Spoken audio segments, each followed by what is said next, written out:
Elkhorn to bring you this exciting first-round Division III WIAA football championship game between the local favorite Elkhorn Thundering Herd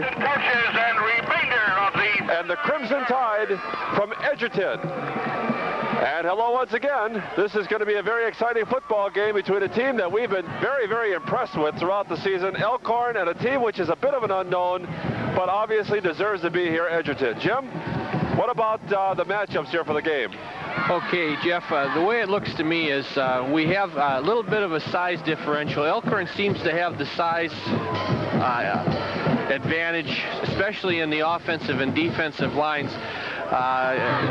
Edgerton, biggest ball player they have is 205 pounds. The rest are all in the 180 to 190 pound category. Edgerton will run out of a wing tee, they'll run some misdirection, and they'll sprint out and they'll throw. Like you said, they're a little bit of an unknown. What we do know is Elkhorn plays good wide open football. They can go up the middle, they can go outside, they can option, they can throw, and they're very strong defensively. I think Edgerton's going to have a real battle on their hands tonight. No doubt, if Elkhorn plays a football game tonight like they played against Burlington last week, it's going to be very difficult for anybody to beat them in their division. Edgerton is going to have to play a perfect football game tonight. Elkhorn is just an extremely fine team. They're well coached. They've got talent. It always makes you a little better coach when you have talent. And Edgerton is going to have to play as good a ball game as what they've played all year. Common matchups we've had, Elkhorn beat Whitewater and Whitewater beat Edgerton. That might be, it was of course the first game of the season for Edgerton, but it should give you some idea of how they match up as far as common opponents go. Ken Rademacher will do the kicking off for Edgerton as Elkhorn on their home field will get the first chance at the football tonight. Here's a nice kick, and it is Jason Barrett fakes a handoff at the 10, 15, 20. And almost looked like he slipped and was brought down by Edgerton's Jim Duvall, a 6-foot senior end for Edgerton. It'll be first down for Elkhorn, wearing, of course, their home purple against the white and crimson of the Crimson Tide of Edgerton. First and 10, first play of this Division III championship playoff game. First round action from Elkhorn. And Steve Allhouse will throw on first down. This is Barron, and he dropped the football at the 45 of Edgerton. Right on the numbers, Jim. Right, he had good pass protection that time. Again, Allhouse aired it out. Barron was in the open. He had at least 2 steps on the receiver. Ball kind of hit him maybe on the inside shoulder pad a little bit. He didn't get it in the hand portion. It kind of went off the shoulder pads. And on a night like it is tonight, where it is kind of cold, you're going to have to catch the ball with your hands, or it's like it's hitting a rock when it comes off your equipment. Great pass by Allhouse. Goes for naught. Second down 10. Allhouse pitching out to McLernan. And McLernan goes around right end and is going to have a first down as he knocked on a ball past the 40-yard line. Okay, they went to their option that time. The defensive end for Edgerton played it tough. He made Allhouse pitch the ball right away. He got a good block from wingback Barron on that particular play. There was one man out there that McLernan had to beat, and he put a little inside move on him and went outside and picked up the first down. Jim, did it surprise you that Elkhorn started out with that pass? Not at all. This is Paul Yankee football. He's going to let him know right away that he's got the potential to throw. This is Ken Trapp. Big hole up the middle. And again, as he has been the last few games, roaring over tacklers as he crosses midfield. And he should have enough for the first down. A gain of about 11 inside the 50 to the 48. Edgerton lined up, it looked to me early, in a 4-4. They had 4 down linemen, or 4 linemen and 4 linebackers. They have been moving them over. They're probably going to compensate for their lack of size by doing a lot of stunning up front defensively. A lot of times that can work to your disadvantage. You get a linebacker going the wrong way. First and 10, Barron flanked out left side with the I formation of Trapp and McLernan, and Trapp once again across the middle seemed to be stopped, but again those powerful legs of Ken Trapp carries him a couple of yards to the 46 or 47, and we'll call it second down and 8. We should inform our viewers, I suppose. Elkhorn is going into the wind right now. Aldhouse, that first pass that Aldhouse threw was into a stiff wind. And a very, very excellent pass. Elkhorn showed us last week that they can get up for the big game and play a consistent, almost error-free football game.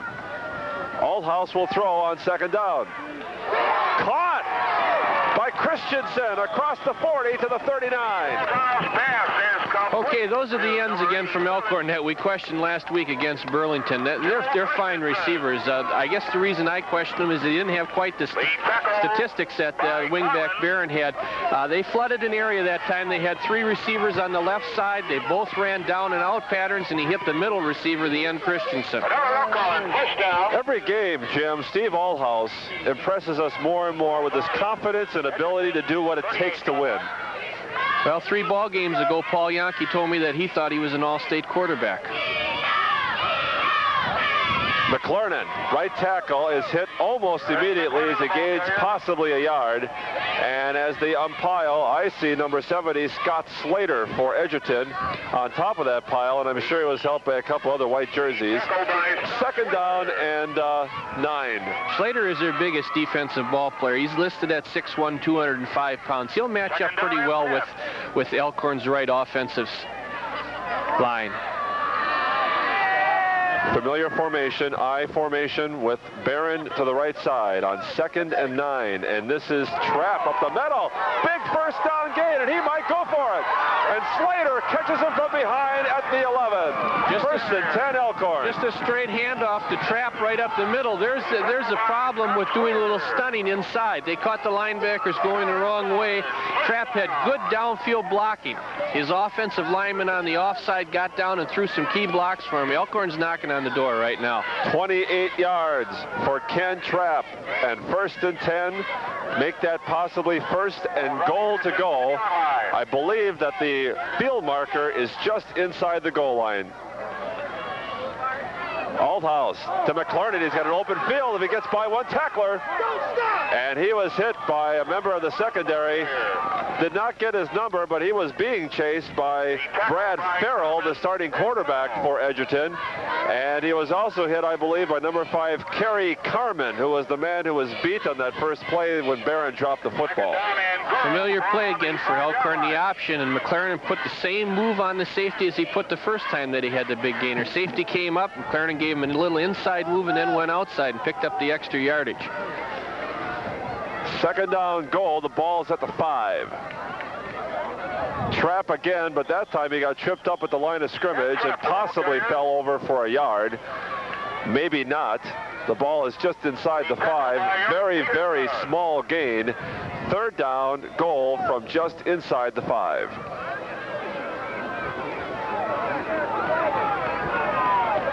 Last week, Elkhorn had a chance early, in fact, 2 chances, and did not put it in. And this week, Jim, they are running it inside the 10. Last week, they were content to throw. Right, they came out and kind of surprised Burlington with that first throw and kind of basically hurt themselves. He's going to walk in with this one. That's McClernand, and he is tripped up, but he goes over for the touchdown, Elkhorn. They went with I formation with a wing to the left, and they optioned again. The end is doing a good job. He's making Aldhouse pitch the ball very quickly, but they're not getting any fill from the secondary at all. Chris McClernand with the first score of the football game, a 5-yard run for Elkhorn, the first time they handled the ball, and in a very methodical but yet still exciting way, they have once again entered the end zone and taken the lead now, 6-0, and Howie Sawyers, who was having just a little bit of trouble on the extra points last week, will boot it for the Thundering Herd. And that was good. It did not look good. Last week he was getting it up in the air, and that time he slithered through left side, and Edgerton's ball players don't believe it, but he certainly did, according to the referees. And so the score now is Elkhorn 7, Edgerton 0. We'll be back with more first quarter action right after 34 to play in this, the first quarter of the first round Division III WIAA Championship Football Playoff action. And I lost my breath on that one, but that's what it is here. And Elkhorn has drawn first blood, 7-0 in the first quarter. And Howie Sawyers, who line drive that extra point, will kick off for Elkhorn. Joe Schleisner, the star running back for Edgerton, is back, along with a couple of other of his friends, and we'll try to get their numbers and identifications very quickly. Line drive kick. Schleisner at the 15. 20. Nice tackle at the 24. We'll give that man, Thad Wagner, a great big round of applause. A very excellent open field tackle. Right, you hit it right on the head, Paul. Schleisner is their bread and butter. I talked to Coach Yankee before the ball game, and they said it would not be surprising to see the ball in his hands 25 to 30 times. He showed good quickness on the kickoff return. Now he's listed at 5'8", 165. We'll see if he can maintain that quickness the whole ball game, running into this big Elkhorn defensive line. Full house backfield, much like Burlington, but now they slot a man on left side and first down, and this is Schleisner across the 25 to the 27. Okay. And gain of about 2 or 3. Edgerton's running out of it's a wing tee, and what you're going to see out of this is a lot of misdirection. They'll line up in a full house and they'll move a man either to the wing on the right or the left. You're going to see a lot of naked bootlegs by the quarterback. You're going to see some wingback reverses, and then you're going to see Mr. Schleisner carrying the ball off tackle. The quarterback is Brad Farrell. Schleisner again, left end, caught from behind for no gain. And I believe that was the very fine sophomore defensive end for Elkhorn, John Kelly, on the tackle. Same play as we saw the first time. Full house backfield, went to a wing to the left, and they ran Schleisner off tackle on the left-hand side. We forgot to mention Howie Sawyers was the big guy who was chasing him down from behind. That's something that Elkhorn does very well. Their defensive linemen never give up. They keep chasing the play. It's third down, and we'll call it 7. And here's that rollout by Farrell. It's caught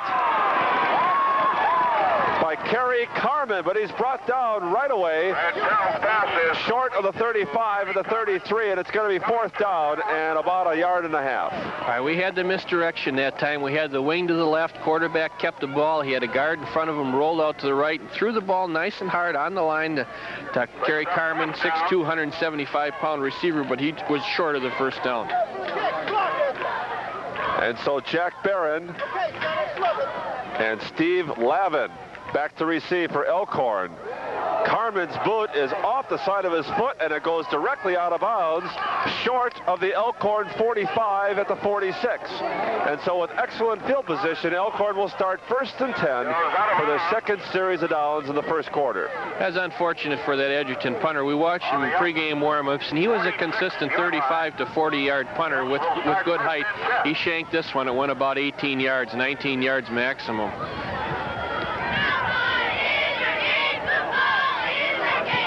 First and 10, Elkhorn. Steve Allhouse, the quarterback, has already impressed us tonight.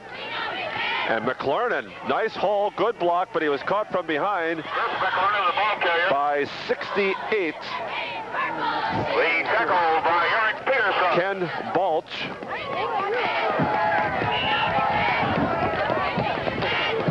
And it's second down and 9. He picked up a little more than a yard. Second down and 9. It's good field position for the Elks. All they have to do is pick up a first down, and they're basically in 4-down territory. 4:37 to play, first quarter. Elkhorn on top, 7-0. And Barron's flanked out left side. And here's Althaus rolling out again, and he'll take it himself. Now he gives it to McLernan. And McLernan breaks through a tackle at the midfield stripe and bounces down to about the 47. The tackle being made there by Steve Hine, one of the backfield members for Edgerton. Edgerton at this point has played the option, the first part of the option, real well. They're making Althaus pitch the ball and pitch it sometimes under pressure. What is happening is Edgerton has been running a 3-deep secondary, and both the safeties, or both the corners and the safety, have had difficulty getting up, filling at the line of scrimmage. All their fill has come 5 to 7 yards deep in the secondary. Injured player for Edgerton Brad Farrell, the starting quarterback, was shaken up on that play, and he'll be walking to the sidelines under mandatory high school rules, and he'll sit out at least the play. 3rd down and 3. The ball now resting on the 47 of Edgerton. Something that Edgerton will have to be careful of is their ball players, all their ball players go both ways. Their 11 offensive starters are also their 11 defensive starters.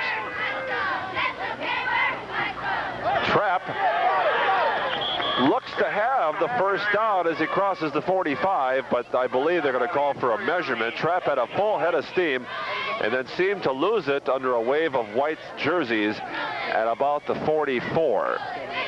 And I believe the referees are going to ask for a measurement on this one. Even from here, it's a little difficult to tell what's going on. Well, I think Coach Yankee right now is what's going through his mind is, should we gamble if we're short and try and pick it up, or should we put them deep in the hole with a punt? I'm going to put my money on the gambler. I'm going to say if he's short, he's going to go for it. Well, he doesn't have to. Okay. The point of the football is just past the first down marker. And Elkhorn will now start once again with another first down inside Edgerton territory. Ball is on the Edgerton 44-yard line. 3:48 to play, first quarter, and the hopes of Walworth County are high right now as Elkhorn is on top 7-0. And Allhouse will throw on first down with a flag down, and he overthrew Christensen on that same play from the last drive at the 40. But there was a flag down immediately, and we suspect that Elkhorn will have some sort of illegal motion or procedure on this particular play. Elkhorn's left end jumped. He left a little early. I don't know if it was Christensen or Duvall. I know with Duvall came in with a play from the sideline, and maybe the play was designed to go for him, and in his anticipation, he left a half a count early. The pass is incomplete. The penalty is denied. 2nd down, 10. A holding penalty. And you see Kirby Peterson coming to the huddle as Coach Yankee moves his ends around, bringing in football plays to his Thundering Herd unit. Inside handoff to Barron, and that one was smelled out. I got a sneaking suspicion that somebody scouted Elkhorn, and Barron had a couple of tacklers just sitting there and waiting for him. Ken Belch was one of them, and 66 Ken Rademacher was the other.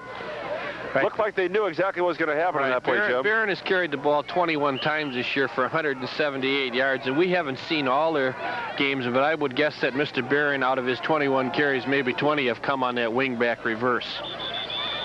And there's a whistle on the field. 3rd down and 11. And we have an equipment problem with Rademacher, who apparently must have hit Barron a little too hard.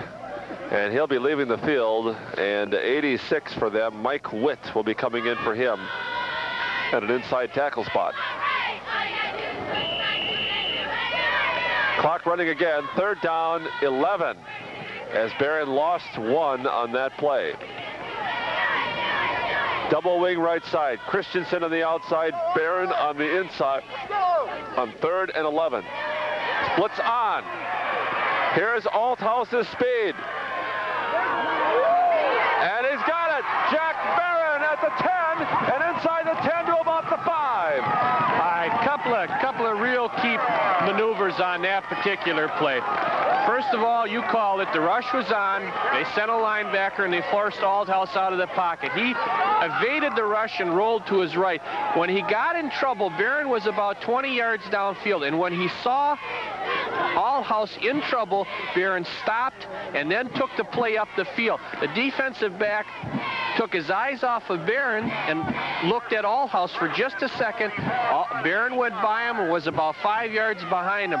Both players, it's just exceptional athletic ability to be able to communicate in a situation like that and do what they did. 32 yards in the pass play, 1st and goal from the 9, and Trapp fumbled the football, and if my eyesight is correct, it's Edgerton's football. First break of the game. Somebody came through clean and really put a lick on Trapp, and the ball came loose and was laying there for a couple of seconds, and there was nobody but white jerseys around it. Edgerton has, outside of the one pass play that they just completed, this has been a good defensive series for Edgerton, it should give them some confidence, because Elkhorn did have trouble moving the ball in this last series. And Edgerton will be having their football on their own 8-yard line. And Farrell is the quarterback with a full house backfield from a standing position. This, I believe, is Schleisner. Mike Witt, the ball carrier. Nope, they gave it to Mike Witt, who is an end in our books, but they've been putting it into the backfield, full house, and Witt carries the ball past the 10 to the 11, a gain of 3, second down. Now we'll make that now. They move ahead a little bit. They've got the football marked almost to 12. It'll be second down, and we'll call it a long 5, possibly 6.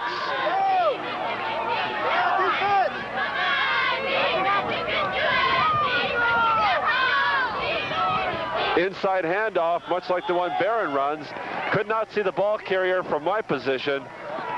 That looks like Schleisner, or Schleisner rather, and I believe he has a loss possibly, or no gain. Third down, again, a long 5. Right, they went to the wing to the right that time, and then they sent the wing back in motion to the left, and then they countered back to the right. Third down, 5. The ball's resting on the 12. Pitch out, Schleisner gets nothing. Might have lost some yardage. Elkhorn's defense sure is not going backward. It's going to be fourth down for Edgerton. The ball back just crossing the 10.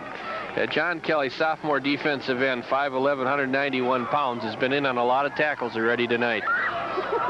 Played an outstanding game last week against Burlington. We were not giving him as much credit as we were getting his number mixed with Christensen, but we're giving him credit tonight.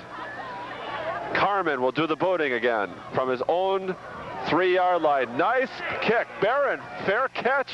Nice grab, 45 of Edgerton. And it's first down for the thundering herd of Elkhorn. Good field position again. They're basically in 4-down territory at the 45-yard line. 22 seconds to play in the first quarter. Elkhorn has scored 1 touchdown, was very close to another before Ken Trapp fumbled inside the 5, but they held Edgerton very well, and now they regained use of the football, and before this drive is over, they'll have the wind to their backs. McLernan trips over his own man Trapp at about the 44 and then falls to the 43. Right there. And as the clock runs down, this might be the last play of the quarter. Their basic play out of the power eye. They lead with Trapp, and they come back with him clearing an off tackle. He had a hole there this time, but he got tangled up with one of his offensive linemen's feet. The clock has stopped, and that's the end of the first quarter from Elkhorn. The score in this Division III championship playoff game, Elkhorn 7, Edgerton nothing. We'll be back with second quarter action right after this. And Allhouse will throw on 2nd and 9. And again, he's being chased. And again, he gets it off. And Christensen appeared to have made the catch at the 33. And they give it to him. 1st and 10, Elkhorn. Okay, we have the same situation as we had with Barron before. Allhouse was forced out of the pocket.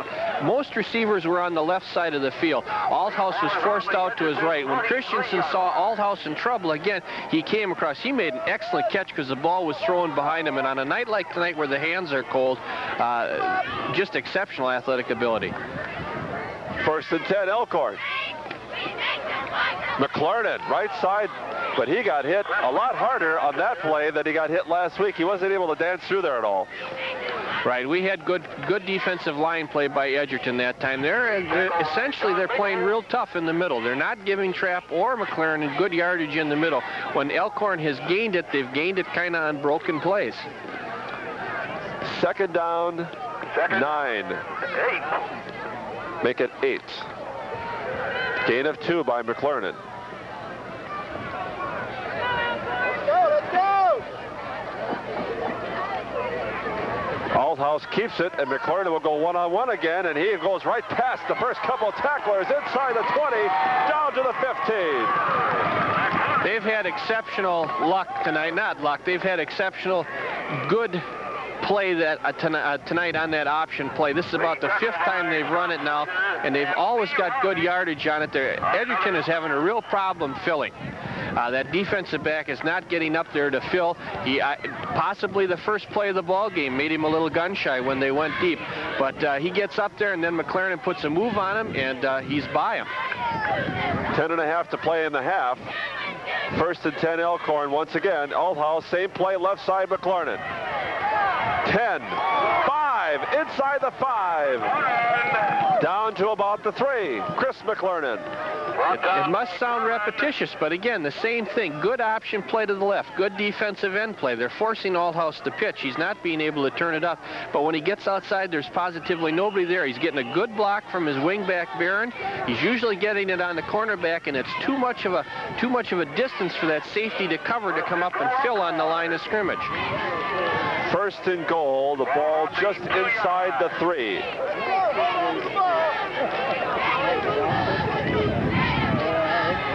Trapp is hit again at the line of scrimmage and brought down for what appears to be a very short gain to about the 2. Well, I don't think Paul Yankee is going to take any chance on this particular play. They've got their yardage off tackle or outside. I expect to see McLaren either take it off tackle out of the I formation, or else to see Althouse again run the option either right or left. 2nd and goal from the 2. Right ahead is Althouse, and he appears to have fallen short of the goal line, but there is a flag on the field. I think it's a little bit of illegal procedure down there. Elkhorn's walking back a little dejected in anticipation of the quarterback sneak. I think one of the linemen probably left a half a count early again.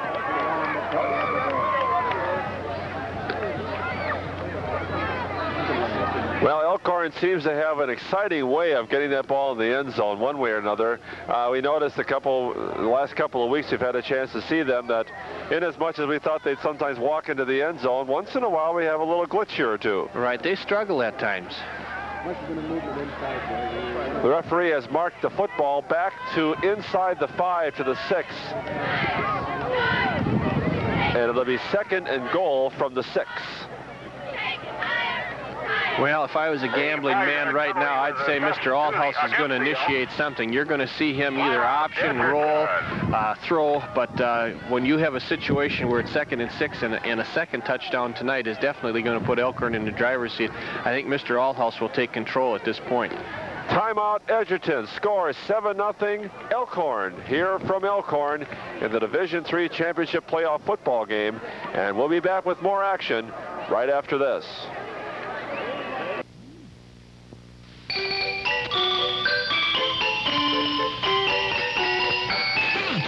Join our Junior Savers program at State Bank of Elkhorn. The Chubby Chipmunk Savers Club is for kids up to 12 years old. It takes $2 to open a Chubby Chipmunk account, and with that to receive your very own Chubby...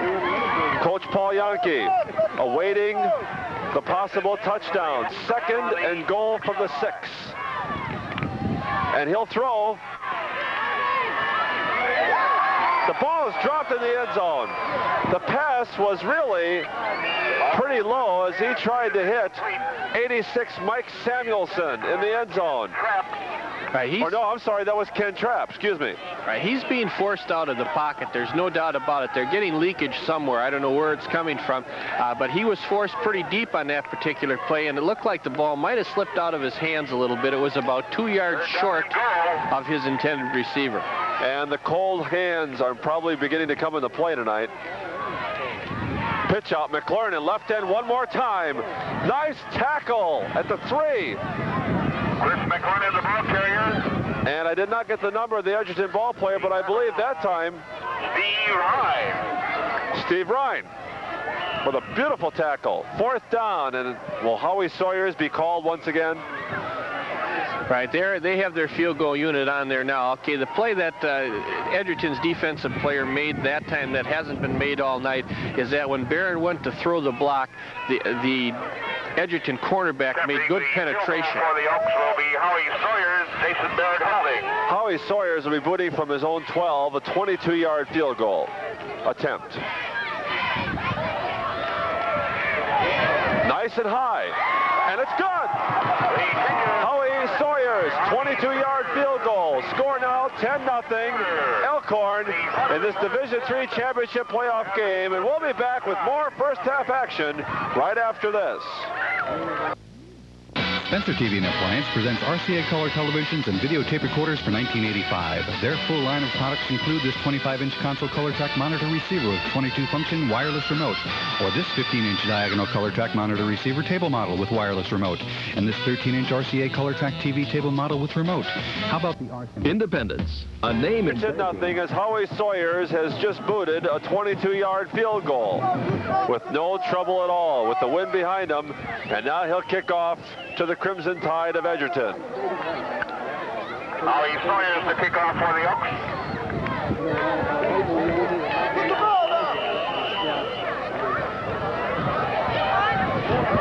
Really hit hard, and that ball is going to not stop until it enters into the press area behind the goal line and the end zone. And it's going to be first down from the 20 for Edgerton. You're listening to Cable 3 Sports right here. Jeff Samolsky and Jim Kramer, along with a fairly half-frozen gang of camera people. And we're going to tough it out and bring you the rest of this very fine football game between two very good, solid football teams. But right now, Elkhorn has the best of it. Double wing, in motion now, Schleisner. And the handoff was to the fullback. And I believe that is Peterson, 39. Eric Peterson, the ball carrier. Right. Edgerton went to a double wing that time, and then they brought the left wing back in motion to the right, and it was just a straight handoff to the fullback up the middle. The gain was almost 2. Second down, 8.5. 8 minutes to play first half. Second down and 9.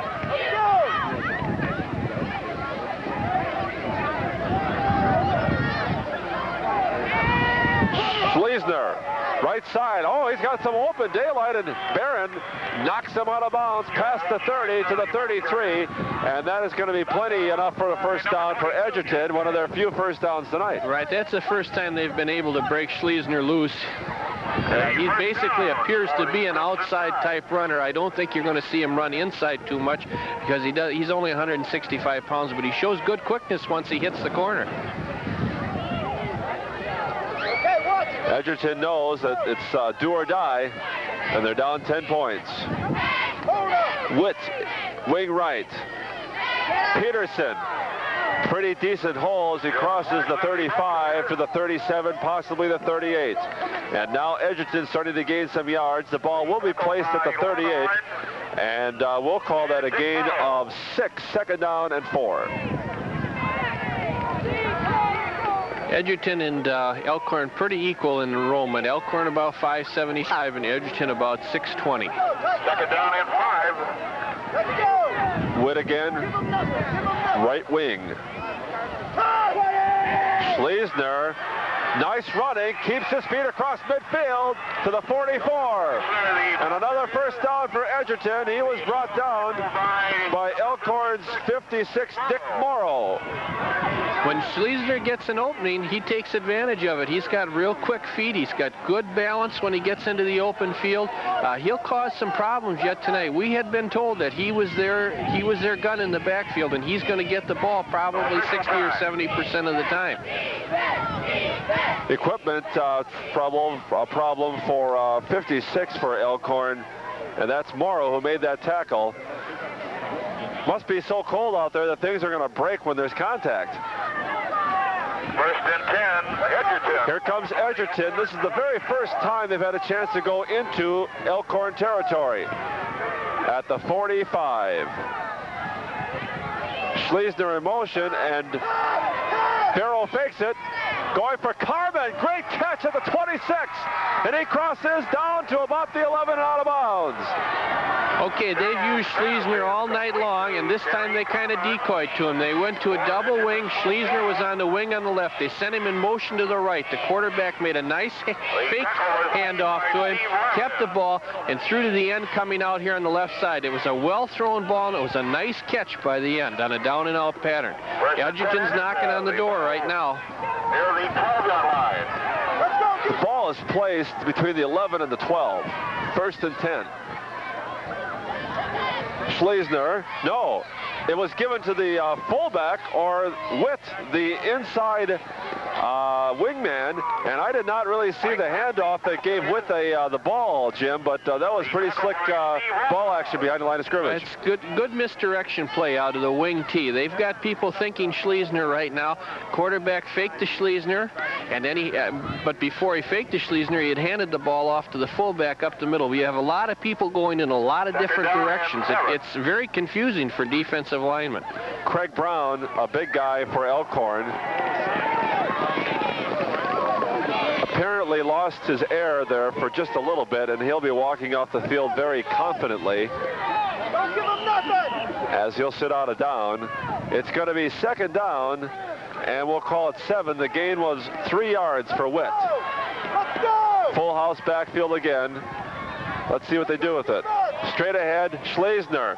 Nice hole across the 5, and inside the 5 to about the 3, and I believe they're going to be just short of a first down by about 2. At that time, they stayed in the full house backfield. It was just a straight dive to their left halfback, Schleesner, right over their left offensive tackle.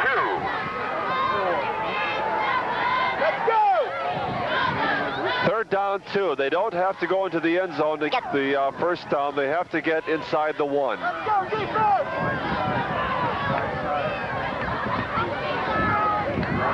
Schleesner behind a big block. He was short of a touchdown, but it looks as though he's got that first down. They winged it to the right that time, and they gave the ball to Schleesner off tackle. It looks to me like they're signaling first down. Schleesner is not a big person. He's about 5'8", and he uses his lack of height to his advantage. He's down and he's low behind those offensive linemen. He's hard to spot. The guy that led that particular play was 54 John Bingold, 6'1", 185. Straight ahead for nothing. Schleesner that time met a wall of purple jerseys, and he has possibly a gain of inside of a foot. It'll be second down and goal from inside the 1. This is a big series for Edgerton. They can put the ball in right now and come up with the extra point. They've basically played even with Elkhorn on this in this first half. It would be a big morale booster to be able to go in the locker room and be as close as 3 points. Quarterback sneak, penalty marker, might have been a fumble. Flag on the play. John Kelly there seems to be anticipating a purple-clad ball, but no, the quarterback kept it, but there is a flag, and we might see Edgerton going backwards. Okay, what we had that time, Jeff, was they went to the wing to the right, and you don't know if it was by design or not, but their lineman never got down into a 3-point stance. Now, whether it was by design that they go on a quick count, or whether the center just lost track of what the count was supposed to be remains to be seen. It looked to me like quite possibly he just lost the snap count. Illegal motion, Edgerton, they go backwards now, 5 yards to just outside the 5. Third down, or rather make it second down and goal from the 5.5. Okay, watch for misdirection this time. You're going to see it's come somewhere, but we're going to see a lot of misdirection on this play. Witt is in the wing right side. Quick pitch, Schleesner rather, behind the line of scrimmage. He breaks the tackle, and a very excellent bit of effort there. Gets it across the 5 to about the 4, where he's finally dragged down by 86 Mike Samuelson, and of course Jason Barrett was also there behind the line of scrimmage to knock him down. Well, I called that one 100% wrong. There was no misdirection at all. Just a quick pitch to Schleesner, who was at left halfback, and he wasn't going to go anywhere because Elkhorn had it played right defensively. Third down goal. The ball is just past the 5. Big play for Edgerton. They're down 10-0, and Witt is in the wing right side. Farrell is going to throw, and he overthrows the intended receiver, Mike Witt, in the right corner of the end zone. Witt never really saw the football, and it's going to be 4th down and goal from inside the 5. I think there was some confusion on that play. When we watched the wingback come out and he lined up behind the end, he and the end were communicating. I think there was a little bit of confusion on what kind of a pattern should be run. I don't know who was confused, the wingback or the end, but the ball certainly wasn't thrown near anybody. They're going to go for it. They've got to get as many points as possible before halftime, and they go into that double wing spread. Schlesner in motion, fake handoff. In the end zone, overthrown and caught out of bounds by Carmen, and it's Elkhorn's football on their own 5-yard line. Big defensive stand for Elkhorn, but in the same token, kind of I would have to say there has to be a little bit of a question on the play calling and the execution down in there deep. Where they started with 1st and goal at about the 1 or the half-yard line, and they made a lot of mistakes, both physical and mental mistakes down there. And when you do that, you're not going to win against good football teams, and Elkhorn is a good football team. Elkhorn's got the wind, and the way Paul Yankees called plays, we might see anything from here. 3:25 to play, first half. Elkhorn is back deep in their own territory, but they've just made a goal line stand. And there's a bit of a slight draw play for Trapp, and Trapp, who's not really had a lot of room mostly tonight, gains about a yard. Well, I think Coach Yankee's going to play it close to the vest right now. He's probably very happy that he came out of that one by giving up no points, and I think he would be very satisfied going in the locker room only being up by 10. I don't think he'll chance giving the ball up on a gambling type play this deep in his own area. 2nd down, 9. 2nd down and 9. They've got to get to just past the 15 for the first down. This is Trapp again over left tackle this time, and he gets decent yardage past the 10 to about the 11. And so we're going to call it 3rd down and roughly 4. Yeah, they ran the play a little bit different that time. Normally Trapp has been going almost off the center's rear end. In other words, he'll follow the center's block and cut the opposite way. This time he took it a little wider. He took it between the guard and tackle hole and picked up a little better yardage than what he's got so far tonight. Cheerleaders down here doing a lot of movement. It's cold. Straight ahead, Trapp, nice carry across the 20 down to the 21 and a first down. Right, they've just taken him and run him a little bit wider. I don't know what their play selection is or what their playbook looks like, but I think they run a little trap when they run him off the center. And on this particular play, it's just a straight dive off the guard tackle seam. And that's the play that seems to be working tonight. They don't appear to be getting too much right over the middle. And so with 2 minutes to play in the first half, Elkhorn's got a lot of breathing room now on 1st and 10. 21-yard line. Steve Allhouse, the quarterback. Trapp one more time. Looked to be about the same play, Jim, as he crosses the 23-24. Well, now I'm going to do a little guessing. I can see Paul Yankee's ears move a little bit down there. I wouldn't be surprised to see a little bit of play action right now. He's got 1.5 minutes to go, and this would be a good opportunity on 2nd down to try something to maybe catch Edgerton with their pants down a little bit. We'll see what happens. McClernand on the pitch out. He's got a blocker ahead of him. Fumble. Edgerton's football, and they can run with it. And 25, Steve Hine, who's been having a very excellent football game on defense tonight, picks up that fumble just past the 35, and the ball is now down to the 29 of Elkhorn, and Edgerton's got one more chance here in the first half. Big break for Edgerton. McClernand had picked up good yardage on that option. He got out here, and now we're seeing the results of the cold weather a little bit. I think he got hit. He didn't get hit hard, but he got hit where the hands are cold. Edgerton has a chance to put one in before half. 1:08 to play, and Witt is on the right side on 1st down. Farrell will throw, and he's blitzed and caught. 76 for Elkhorn. Elkhorn, Howie Sawyers, and then to finish the job, Don Mitchell. Howie Sawyers came in like a runaway bull on that particular play. I don't know if it was a missed assignment or if Howie did it on his own, but boy, I'll tell you, you could see the steam coming out of his nostrils on that particular play as he came down the middle. I may have given that inadvertently to 66 Mitchell. Dick Morrow, I believe, was the man who got the tackle on that play. Hard sometimes to pick up the numbers. And this is the fullback, Peterson, 39. And he carries it across the 35 down to about the 33, 34. And the clock is apparently going to run down before this half is over. Edgerton did not take advantage of timeouts. They're going to try real hard to get this play off. They've got 5 seconds to go in the half. 3, 2, 1. And they got it off in time. And this is Farrell. Intercepted by Jack Barron. And he's going to try to make a go of it. But he's brought down from behind as the first half ends. And the score here from Elkhorn is Elkhorn 10 and Edgerton nothing. Jim Kramer and myself, Jeff Samolsky, will be back in just a couple minutes to talk about the first half and get ready for first half festivities here from Elkhorn right after these words.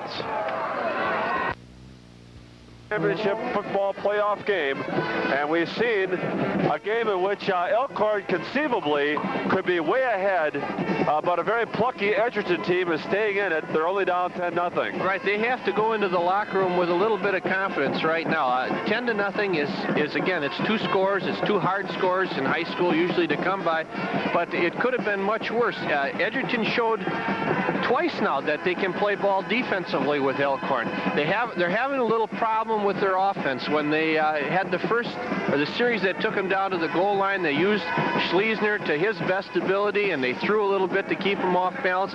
But once they got down in tight, they did some things where they made some mental mistakes and they made some physical mistakes. It was a big defensive stand for Elkhorn, and yet it had to be a real disappointing offensive performance for Edgerton from the coaching standpoint. I'm assuming he's going into the locker room now, Coach Jack Gregory, and telling his ball players, hey, look, it's 10-0. You can play with them. I think maybe is one of the problems they had. Maybe they didn't think they could play with Elkhorn, but I think they can right now. You think that the fact that the hands are going to be a bit warm, and if I'm not mistaken, I believe Edgerton will be against the wind going off in the second half, but still you think they might open it up a little bit at the beginning of the half? Well, it's hard to say whether, and we haven't seen him play, so we don't really know what's in their offense. The few times that he has thrown the ball, he's had about, let's say, 50% accuracy. In other words, he's been right on target, and he's had his receivers have shown good hands about 50% of the time, and then a couple of times he's looked bad when he's throwing the ball, and receivers haven't run good patterns.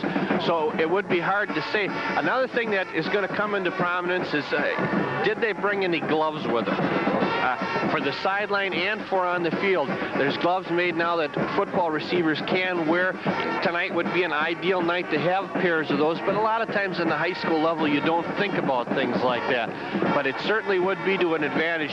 The weather in the second half definitely will prove to be a factor. We saw it at the end of the first half when McLaren fumbled out in the open here. That's nothing more than having real cold hands on a night where you should be protecting your hands and keeping them warm. Well, I know one group of people that probably will be feeling some of the effects of the coldness is the Elkhorn Band, and we're going to stop talking, and at the end of the band routine at halftime, we'll be back with first half highlights from the studios, and then we'll be having second half action here from Elkhorn. But now, the Elkhorn Marching Band.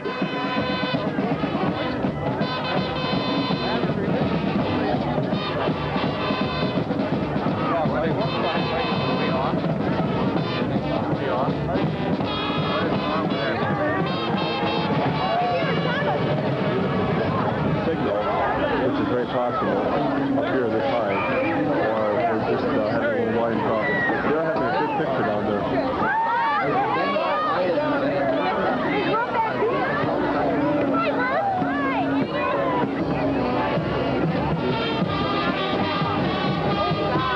How's it going, Ken?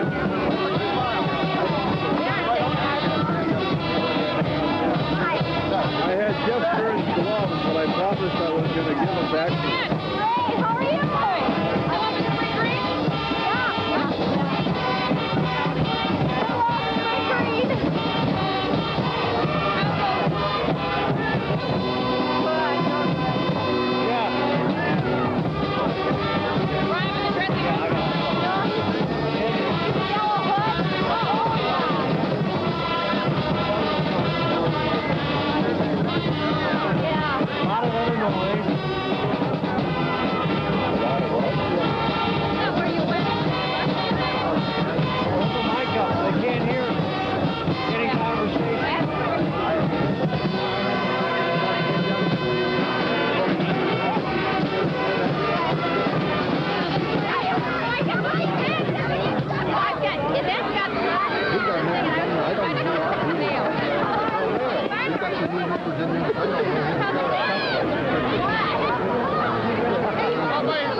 Field goal, a beautiful kick to put Elkhorn on top 10-0.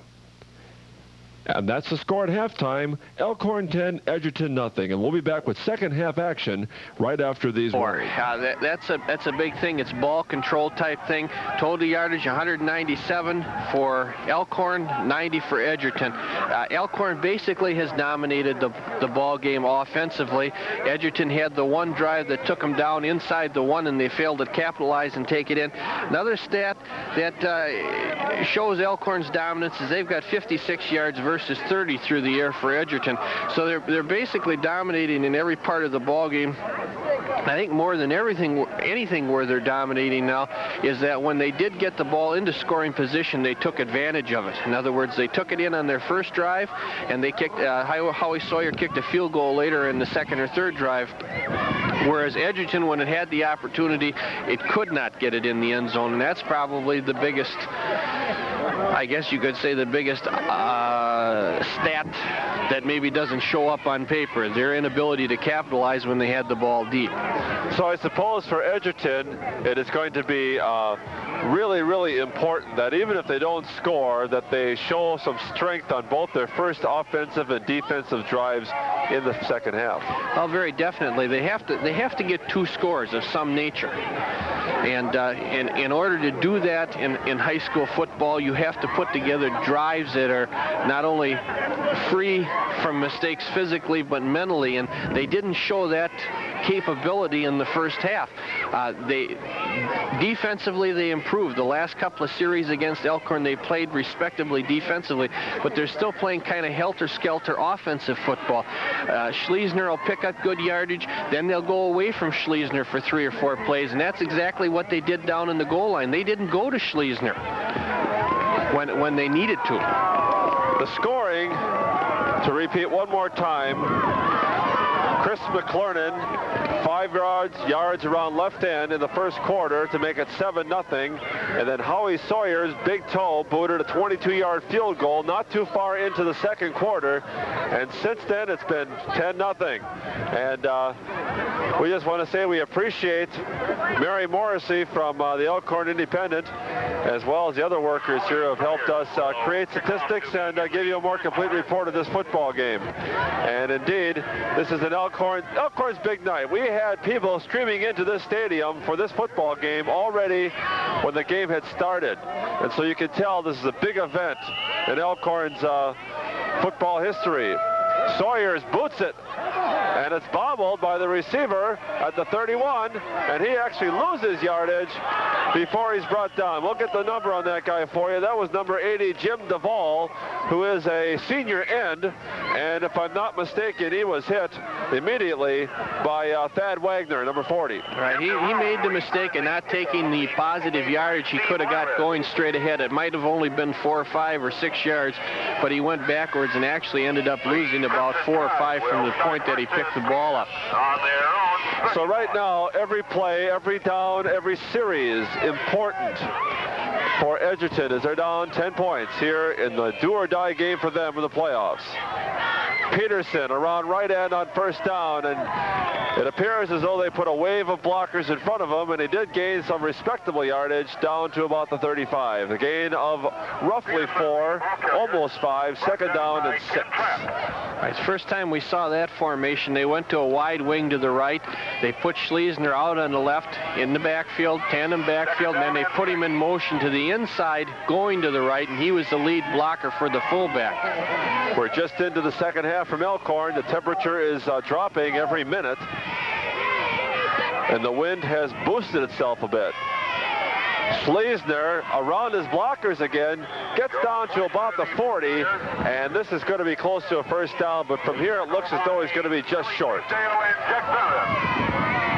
Schleisner does a good job of following his fullback. He gets right on the fullback's tail, and he gets down low, and he'll follow him off a tackle. The thing that surprises me a little bit about this ball game is the wing tee is basically a misdirection type offense, and they haven't run that much misdirection tonight. 3rd and 1. Schleisner, nice hole left side, got enough for the first down, and then was buried as he crossed the 40 down to the 37. They mark it on the 38, or rather the 42. I'm going the wrong direction. 1st and 10 for Edgerton. For the Crimson Tide. Edgerton, at this particular point, sometime in this quarter, needs a big play. They need Schleisner to break one. They need a pass that gets some big yardage. This nickel and diming, this is playing right into Elkhorn's hands right now. Double wing left side. Schleisner caught from behind. Dick Morrow once again behind the line of scrimmage for a loss of about 3. Right, they split the end on the left side that time, put a slot in there, and gave the ball to Schleisner, who was at right halfback that time, and he was followed. They also pulled a guard in that place, so they did have a lot of people out in front of him. But Elkhorn got good penetration, and somebody from behind pulled him down. I'd have to say, Jim, if I was doing a scouting report on Elkhorn, it seems as though the backs of the other team have to get out of there pretty quickly. If not, somebody's going to catch up to you. Especially their middle guard, Babcock. He's in the backfield constantly. Now we've got wings on both sides on 2nd and 13, and he is being chased by Babcock, and he throws. It looks like a fine completion, but the ball is dropped by Carmen and out of bounds across midfield, and it's going to be 3rd down and 13. Right, he got good pressure from Babcock that time. Babcock was on the nose or in the vicinity of the nose, and he slanted towards the wide side of the field, and he happened to slant right into the play because the flow was to the wide side of the field. Well, Edgerton did not want to catch themselves in this situation. It's 3rd down, 13, early in the second half. They've got to cross midfield to the 47-yard line of Elkhorn for the first down. Farrell will throw. Looks like a screen pass. Schleisner. He's got blocking, and he's going to go away if he gets past Barron, but Barron makes a fine open field tackle at the 40, and he's brought down to the 39, but that's plenty for a first down. Okay, they set that play up very nice. It was almost a middle screen. In other words, they did what they had to do. We talked about a screen last week a little bit in the Burlington game. Edgerton set up to block. They allowed the penetration to occur, but not after they had set up. Schleisner took the ball and had a nice wall ahead of him. That's a 22-yard screen pass play for the first time tonight to Schleisner, and this is Witt, and he shows a little McClernand movement with his tippy toes there as it goes across the line of scrimmage to the 35, possibly the 34. Jeff, I got to go back to the play before this, that screen pass again. I think weather played a factor in that. Schleisner had a wall out in front of him, and it just seemed to me like his legs didn't want to cooperate with his mind. He wanted to cut, but I think the cold played a factor right there. He couldn't cut as quick as he wanted to. Let's go, defense! Edgerton's on the move. 2nd down 5. Schleisner. And he gained about a yard before he was caught once again by the backfield of Elkhorn. And the gain is about 1. 3rd down 4. And you're watching Cable 3 Sports, the production of the WIAA Division III playoff game from Elkhorn. And Edgerton knows what it's up against right now. Down 10-0 here toward the middle of the third quarter. Farrell on a rollout play. Broken up nicely by Althouse as Farrell tried to hit Carmen on the 18.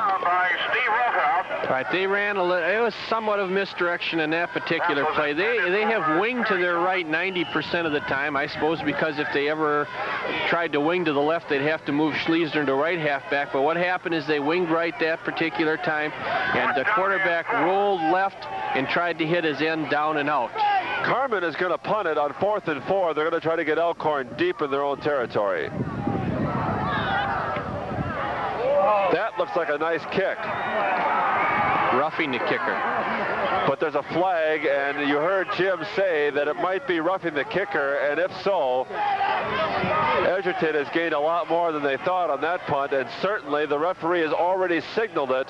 It's going to be 1st and 10, Edgerton, and really the first very, very big mistake tonight for Elkhorn. Right, we have to give number 5 a real nice trophy for a wonderful acting job on that particular play.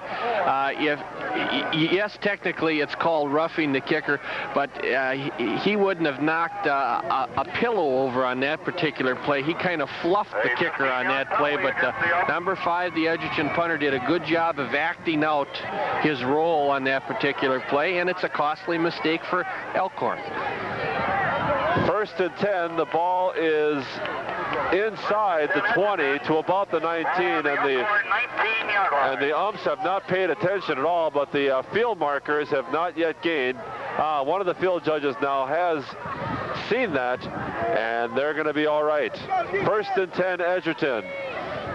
Getting some momentum here in the second half, like we said they ought to if they're going to get back in this game. And this is an inside handoff against the flow to Peterson, and he gets down to about the 16. Right, how they try and set that play up is they wing to the right, and they do a little cross blocking down in there. The quarterback will roll to his left, and he'll fake he'll hand the ball off to the fullback, but he does a lot of faking to Schleisner, who is their threat in the backfield. And then they do some cross blocking, and the fullback runs off the guard tackle seam.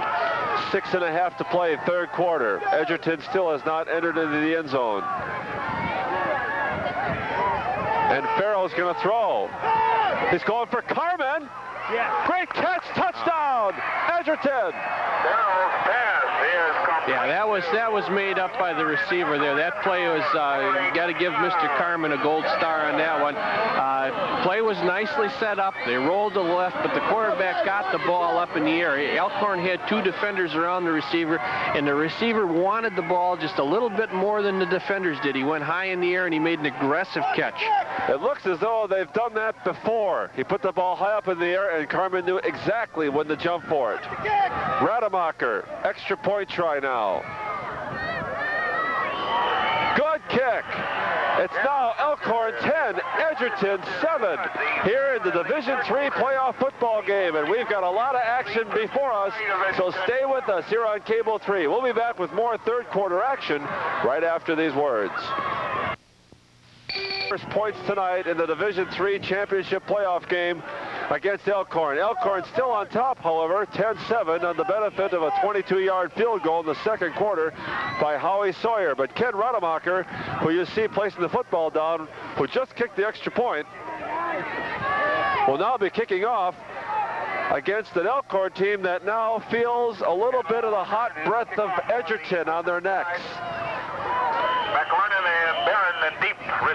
Elkhorn Edgerton looking very good, and this is a bad kick, and it was almost a bad reception by Thad Wagner at the 35-yard line, but he very wisely chose just to dive on it and not take the opportunity to try to fumble it.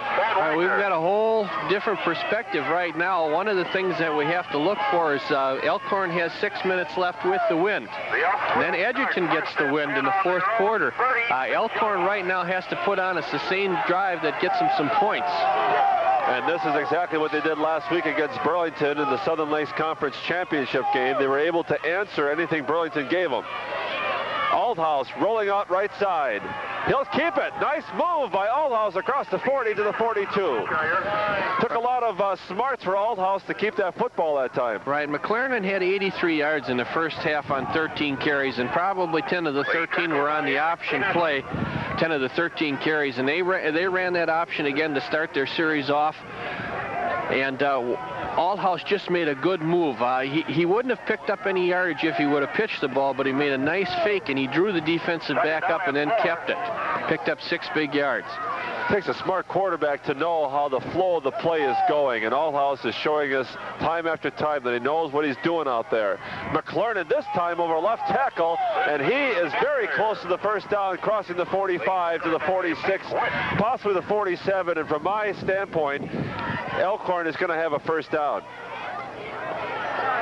Right, we probably should talk about Mr. Althaus a little bit right now. He, again, Coach Yankee has mentioned to us a couple of times that he feels he's all-state material. Well, he impresses me as being a person who's totally in control. In other words, he doesn't lose his composure. He makes mistakes like everybody is going to make in a ball game, but he's under control all the time out there. He looks very confident in everything he does. And that was a first down. This is Trapp. Trapp, the ball carrier.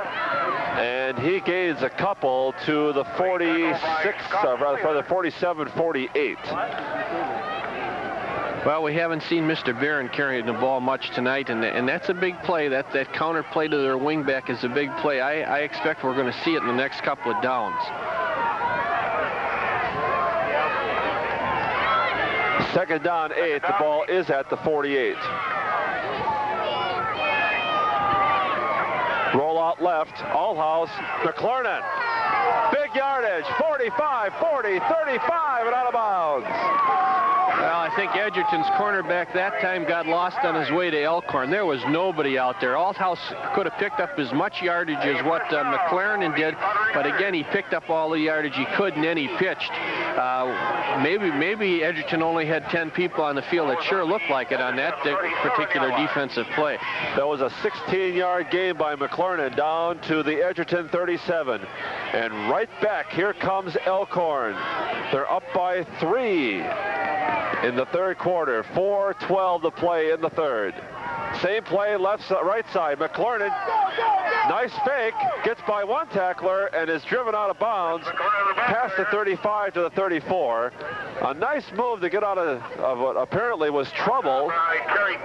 And that gain was only of about 2 to 3 yards. We'll call it second down and about 7. Edgerton had good defensive play from their linebacker that time. He's the one that forced it. He's the one that delayed and gave the defensive backs from Edgerton time to get up there to make the tackle. The ball just over the 35 of Edgerton. McLaren, nice haul over right tackle, and he gets down to the 30 to the 29, and he's going to be close for another first down. Lead tackle by John Bingo. Elkhorn on the verge of putting on one of their patented drives. Edgerton put them in a hole. Elkhorn just refuses to lay down and die. They come through with a big play when they need it. Third down, 2. The ball at the 29. Althaus, quarterback sneak. First down as he gets down to the 25. And right now it appears as though Elkhorn's interior line is beginning to block with just a little more authority. Right, I think Edgerton stunned him a little bit. I didn't think that, the roughing the kicker penalty was definitely a big play, but I didn't think that even after that, Elkhorn thought that Edgerton could get the ball in the end zone, and I think that maybe it woke him up a little bit. On a very cold night here in Elkhorn, the Thundering Herd have a first down, and McLaren, following Trapp the blocker, looked as though he had daylight for a second, but then was tripped up at the line of scrimmage, and the ball is going to be marked at the 22. If he had a chance to cut outside, McLaren would have had a lot more yardage. Right, it's an instinct type play on that one, and he just decided to take it inside. And looked to me again once that he got tangled up a little bit with his fullback's feet when Trapp was out there blocking for him. That's a 3-yard gain, 2nd and 7. They have to get to the 15 for the first down. Althouse. McClernand. Barron blocks ahead of him, and it looks as though McClernand's going to have that first down inside the 15. Let's see where they mark it. Have to give some credit to Jack Barron, because even though McClernand has been getting that ball out in the pitch up, Barron has been able, for the most part, to freeze that linebacker and let McClernand choose where he wants to go. Right, he's not putting anybody on the ground or sending anybody to the hospital with his blocking, but he's certainly delaying that cornerback. I'm surprised that Edgerton hasn't made any defensive adjustments. They just aren't getting up to the line of scrimmage on that option at all. And this has all the looks of their very first drive tonight in the first quarter. It's 1st and 10 on the 15. One more time McClernand, but this time that adjustment was made, but McClernand was still able to get across the 15 down to the 14. Technically, it probably should have been stopped for no gain because they had both the cornerback and the safety up that time, but McClernand just split the middle. Just a case of probably poor tackling on Edgerton's part. Just a bit more than a yard on that gain. 2nd down and about 8.5. Again, they have to get down to just past the 5. We're inside of 2 minutes to go, 3rd quarter. It's a 3-point game at Elkhorn 10, Edgerton 7. And the purple-clad Elkhorn Thundering Herd have the football. Here's a pass. End zone. Caught by Peterson. Touchdown, Elkhorn. Oh, nice pattern. Nice pass. Not forced at all. It's a very simple pattern. The end just goes straight down the field. He splits the seam between the right corner and the safety. Althouse had the ball in the air long before the receiver even turned around and looked. Just a well-executed play by both Althouse and the receiver. Howie Sawyers to attempt the extra point.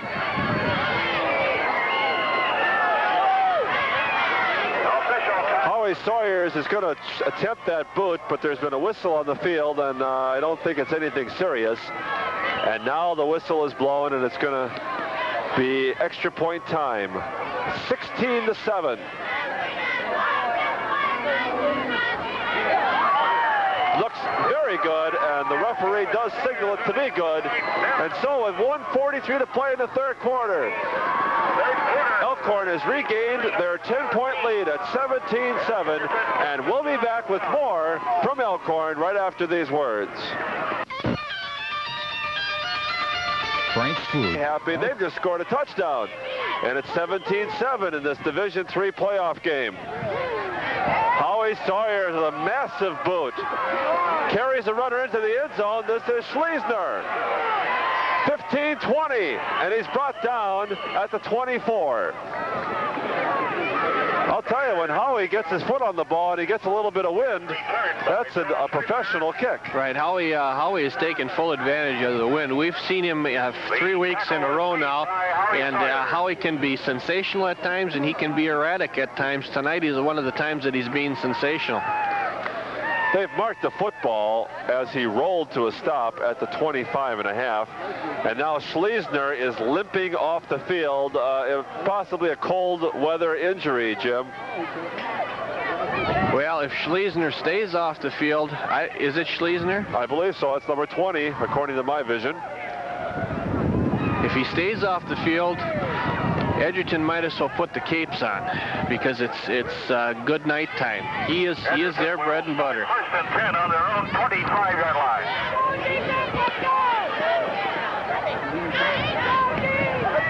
Edgerton now finds itself in the same place they were at the beginning of the 2nd half, down by 10 points. Witt, wing right on 1st down.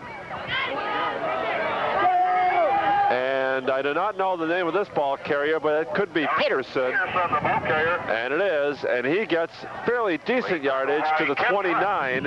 It'll be 2nd down, and we'll call it about 6.5. Yeah, their little fullback trap on that one, wing right, play action to the left, and they give it to the fullback off the guard tackle seam on the right-hand side. 2nd down and 7. Witt again, right side, in motion. Handoff Peterson, and he is met immediately. And I'll try to get the number. 74. Craig Brown, the big tackle. Got him first, I believe. Nope. Howie Sawyers, they picked it out ahead of us. Nope, I'll have to agree with you, Jim. It was 74, Craig Brown. It was 74, right? And there's a whistle on the field, and Elkhorn's going to call a timeout on 3rd down and 6. And so with a halt in the action, with the ball on the 30, this is Witt. And he is brought down short of the first down as he crossed the 30 down to the 31. And there's another whistle and a timeout called by Elkhorn. And that obviously a strategic timeout. Right. I guess what we said the first time, they want Edgerton to have to punt into the wind. Edgerton's first punt early in the ball game only went about 18 yards. If the kid from Edgerton is capable of a 35-yard punt, even if he got his best punt, that would give Elkhorn excellent field position, probably around their 40-yard line. You're watching Cable 3 Sports, a production of the Division III WIAA Championship Playoff Football game from Elkhorn. Jeff Sobalski along with Jim Kramer. And the temperature has made us perhaps a little less satisfied at this particular moment with things, but we have to be satisfied from a local viewpoint because Elkhorn has certainly showed us once again the type of thing that has kept them alive throughout the season, a real tenacity and a stubbornness not to be beaten. And they are indeed unbeaten. And Kerry Carmen will be booting the football against the wind as the last play of the 3rd quarter commences. A good punt, but you can see the wind hold that up, and Jack Barron calls for the fair catch on his own 42, and that strategic move has given Elkhorn very excellent field position as the 3rd quarter ends.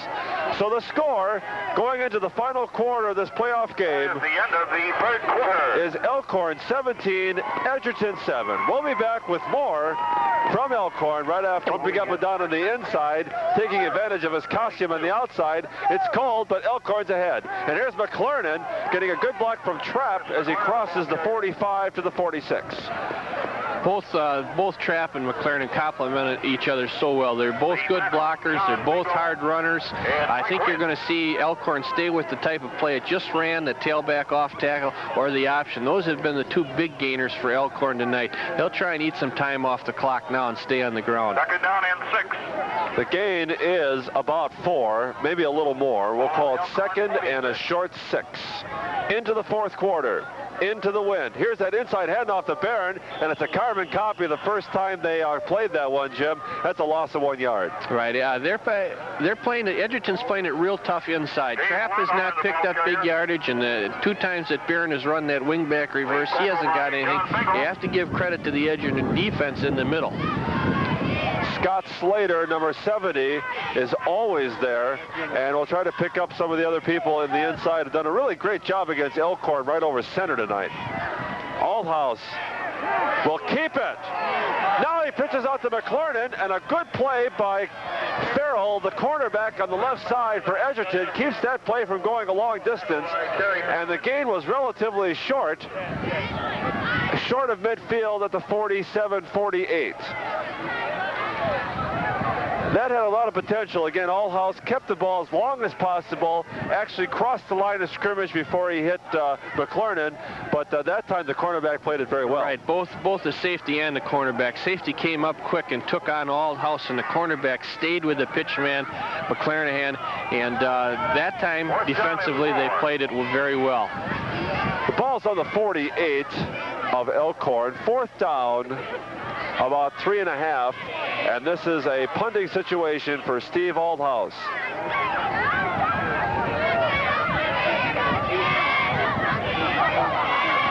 He fumbled it. Just about, he did get it off without any type of problem, and the ball actually landed immediately in the hands of Todd Babcock, who as soon as he touched it realized, hey, I didn't have to do that, but the ball is going to be down at the 42. Well, I think Edgerton did block it. I think Edgerton got a hand on it because the player who blocked it also ran into the punter, and there could have been a flag if he had not blocked it. So I'm sure that Edgerton did get a hand on that one. We're starting to see again how frozen hands can affect your play. That was a good call, Jim. I hadn't noticed that. Farrell, the quarterback for Edgerton. They're down 10 points, fourth quarter. Here's Schlesner, and he slipped and fell behind the line of scrimmage at the 40. We'll call it a loss of 1 to the 41.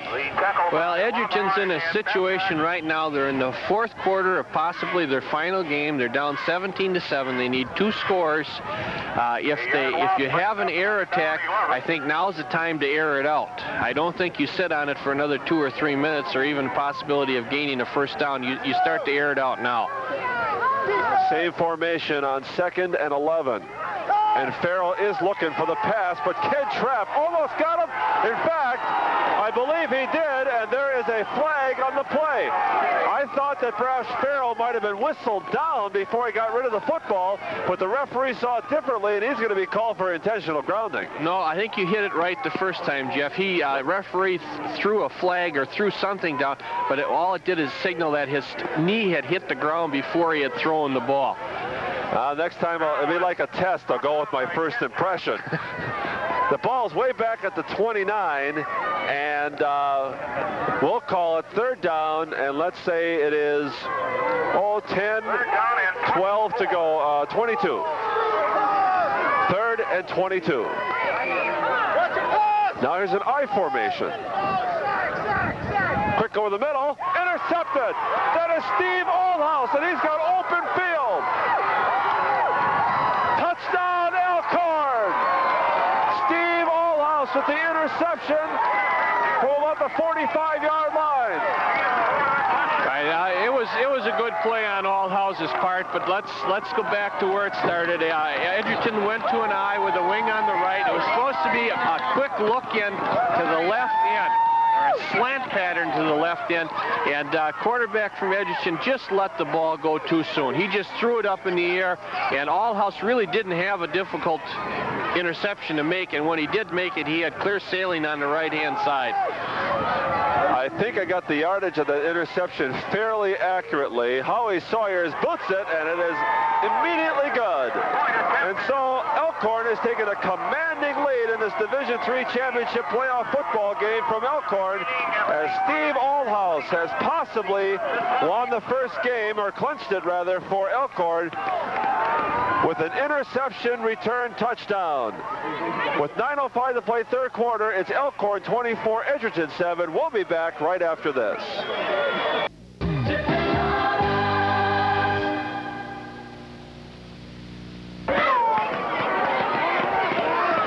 The Elkhorn Thundering Herd has just taken a 17-point lead over Edgerton in the first game of the WIAA Division III playoffs here in Wisconsin. And it looks as though Cable 3 is going to be following Elkhorn for at least one more football game, as they have taken this commanding lead of 24-7.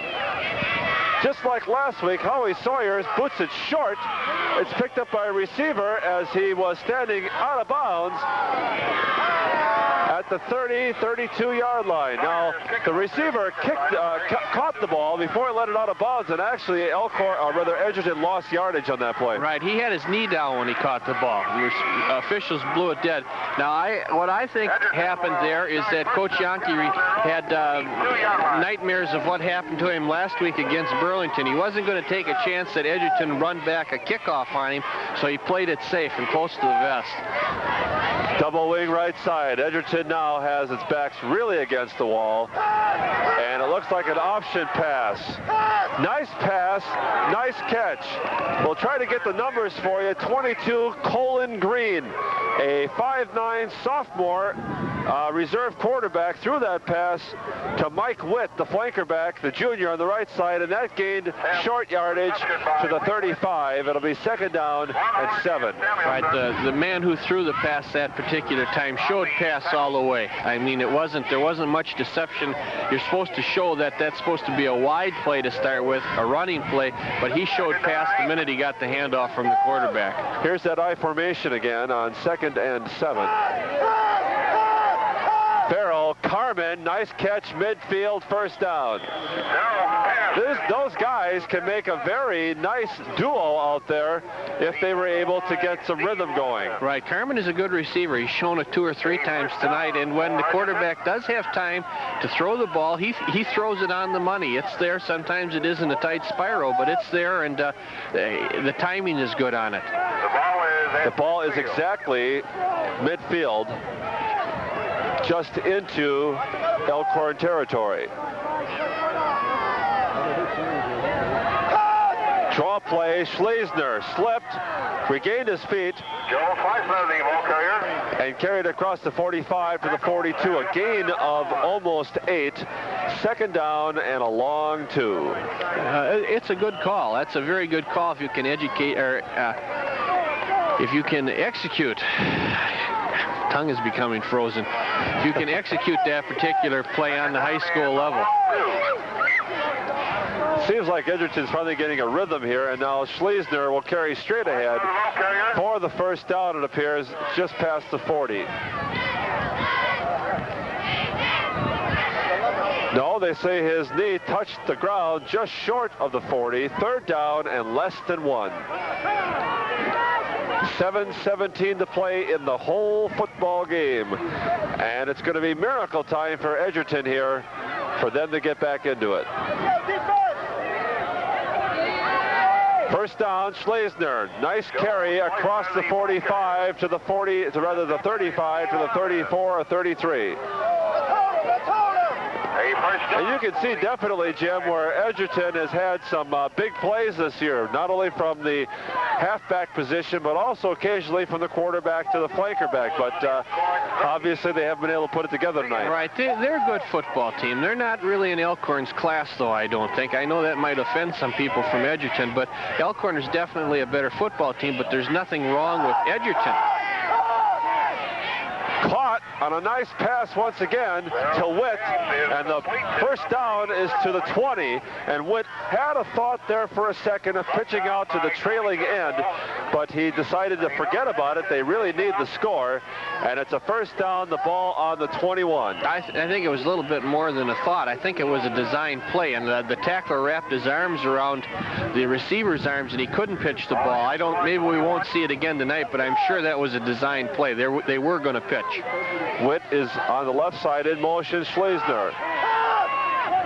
That is Carmen again, and a nice move, and he crosses the 10, and he gets what looks to be a 1st down at possibly the 7 or 8 yard line. And that's a 1st down, and here we go again, Jim. All game we've been watching for a little more openness on Edgerton's part, and now they're up against the wall, and we're seeing quite a bit of action at both sides of the field. Yeah, they have moved the ball very well through the air on short patterns, 8 to 10 yard out patterns, and with the times that they've gone away from those out patterns, as if, for instance, on that slant pattern where Althouse took it in for a touchdown, they've been hurt. It's 1st and goal at the 7. Farrell again in the corner. Witt broken up by Jack Barron in the rear of the end zone. That pass apparently was taken off a bit by the wind, and I don't think that Witt really had a chance for that. Right, I don't know if it's in their playbook or not, but I think something's going to happen here. This play or next play. They've been rolling now. All their throwing has come off a roll. I think they're going to roll and throw back to the weak side one of these times. Could be a dangerous pass, but they're going to have to do something to get the ball in the end zone with 6:07 to play. Schlesner will try it himself. Flag on the play as he gets down to about the 5. Dick Morrow one more time catching the star halfback, and the preliminary signal is penalty Edgerton. Well, the big killer. The big deflator. His rule infraction is a back. You move the ball, you consistently move the ball on a set pattern of 2 or 3 plays, and then you go away from that set pattern, and always something bad happens. And this is really bad. It's a 15-yarder past the 20 to the 23, and it is a cutback block penalty, illegal block. It's second down and goal, but they've got to make 23 yards 22. in less than 3 plays.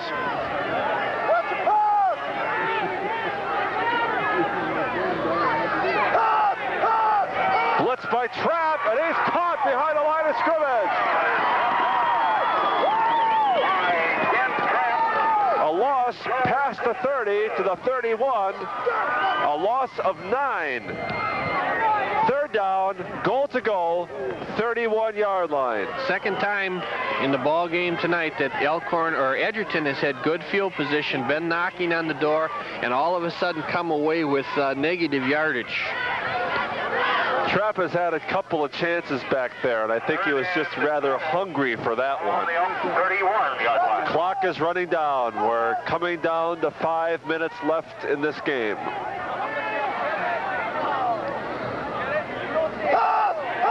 Farrell again in the flat, caught, trips over one tackler, being Truesdale at the 30, and then the end, Joe Amundsen with his first reception tonight, carries it to the 27 or the 28.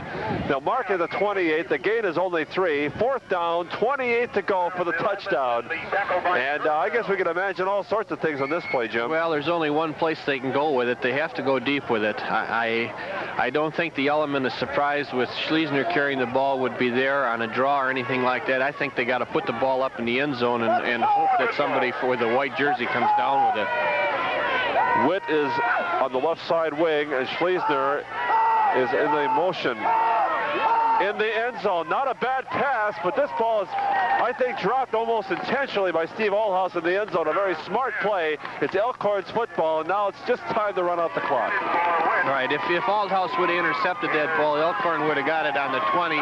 This way they get the ball on the about the 28, 27.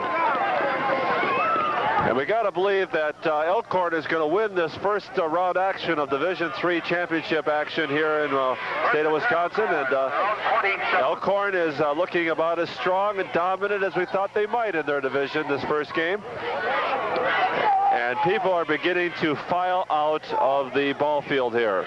Inside handoff, this is number 44 for Elkhorn, Dave Longhorn, who in that particular place took the place of Jack Barron.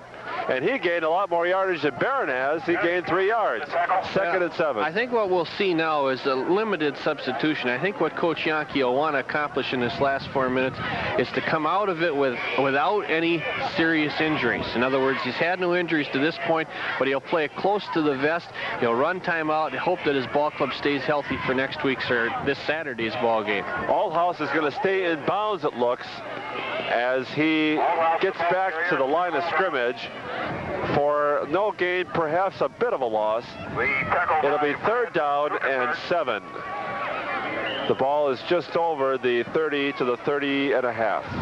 3:20 to play in the game, and the clock is running down now in Edgerton season. They have showed us some good things tonight, but they haven't been able to sustain it for any tremendous length of time. 24-7 Elkhorn as we come down to the 3-minute mark. McClernand, nice hole. Could be a first down as he crosses the 35 down to the 39-yard line. And they have already marked it a first down, and that should just about do it. The thing that enters in my mind every time I see Trapp and McClernand carry the ball is that they got another year left. God forbid for that Western Division. We're going to try to get closing statistics for you before the end of the ball game tonight, so you have an opportunity to see exactly what happens. Here's McClernand, who more than likely has at least 150 yards tonight, and he crossed the 45 down to the 47, possibly the 48. And it'll be second down and 2. he accelerates so quick. He gets off the ball so quick, and he runs so hard and lifts his legs high. He's hard to bring down. He's the type of he can be a finesse runner and he can be a power runner. He certainly is a good-looking back. And he gained over 1,100 yards in the season this year. 1 and 2. Ball on the up 47. This is trap, and Ken has had limited running room tonight right over center, and he gains 1, and it'll be 3rd down and about 1.5 yards. The tackle by John Bingo. Well, I suppose, too, that a lot of fans from Elkhorn are kind of hoping that Monona Grove wins their first round game, because if Monona Grove does win, then the next playoff game is played again here in Elkhorn. Inside of 2 minutes, now 1.5. Allhouse carries, looks as though he's got that first down, and that should probably mean that Edgerton is not going to touch the football again. The ball is over midfield, 49-yard line. That's a gain of 3. It's 1st and 10, and we're just going to sit here and watch that clock run down as Elkhorn now will move into the 2nd round of Division III. Now, Jim, just to talk a little bit about it, how many games does Elkhorn have to win now before they perhaps reach the state finals in Madison? Elkhorn has to win 2 more games. In other words, they don't have to win 2 more. They have to win 1 more in order to get to Madison. I believe that this is either McLernan or a substitute. And it looks as though it is a substitute. Brad Kudik. And Steve Allhouse is getting a round of applause as he leaves the field. That young man has played a spectacular football game for Elkhorn. Steady, and he has been replaced by number 16, Al Washburn.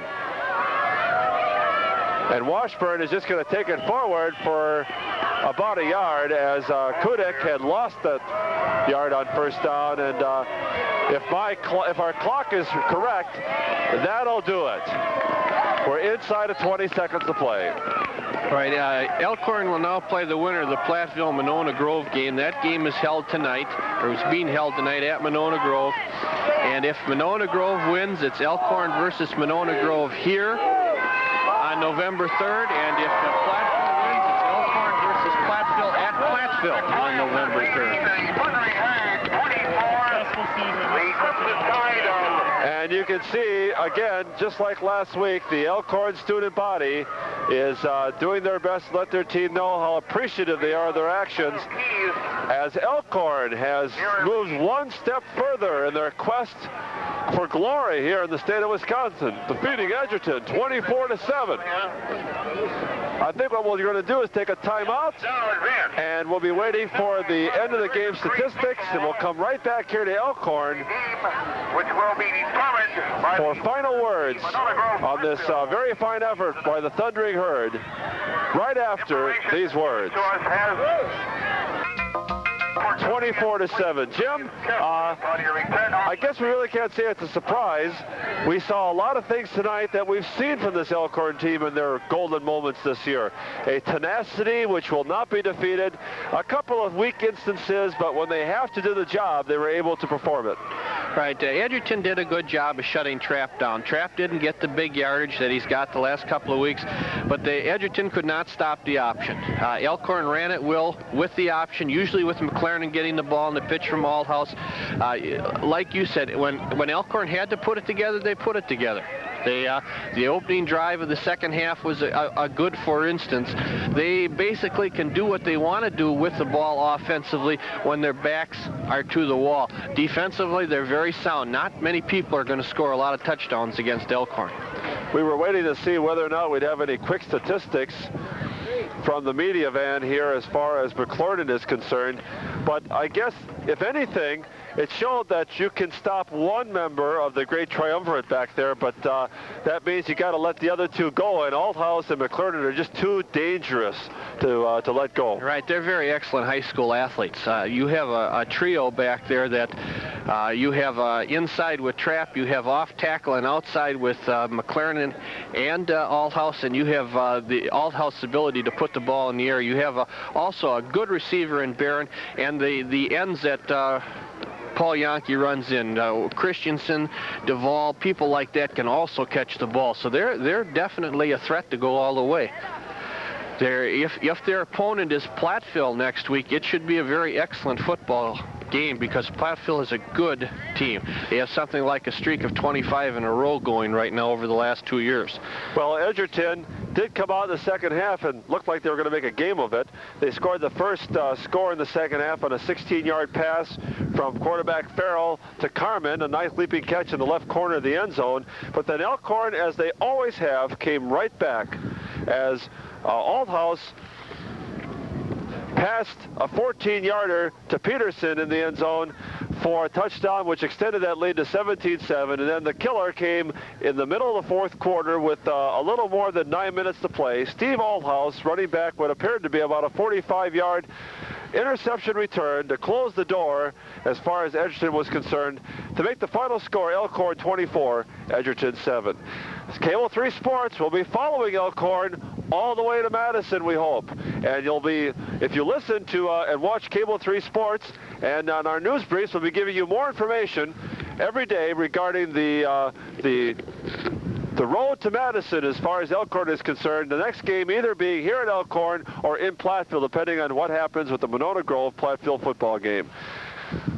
For Jim Kramer, for Bob Brandon on the field camera, Dan McVeigh up here, Shad Brandon, our producer and director, we want to thank you for watching, and stay tuned to Cable 3 Sports for more postseason football action as Cable 3 brings you the best in area high school football. Again, the final score, Elkhorn 24, Edgerton 7. Until next time, this is Jeff Samolsky for everybody. God bless, and have a good evening.